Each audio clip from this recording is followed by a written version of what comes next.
Shin ko kun san dalilan da ke sa ɗalibai da dama faɗuwa jarabawar Jamb a karon farko? Ku biyo ni domin ku ji cikakken bayani. Mafi yawancin ɗalibai na faɗuwa jarabawa ne sakamakon rashin samun horo na musamman. Ɗalibai da dama sun fi damuwa da horo na zahiri wato physical training sama da computer training, wanda in kuka duba za ku ga Jamb ɗin kanta da computer ake.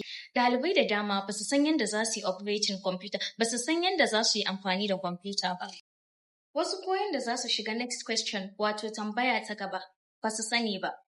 Sannan su kansu ɗaliban a tsorace suke da kwamfuta saboda gudun kar su danna wani abu su shiga abin da ba za su iya fita ba.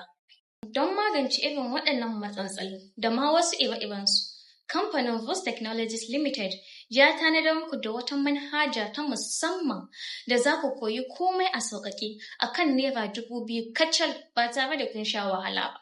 Maza ku ziyarci shafinmu na prep.voostech.com domin samun horo na musamman. Voostech muna maraba da ku.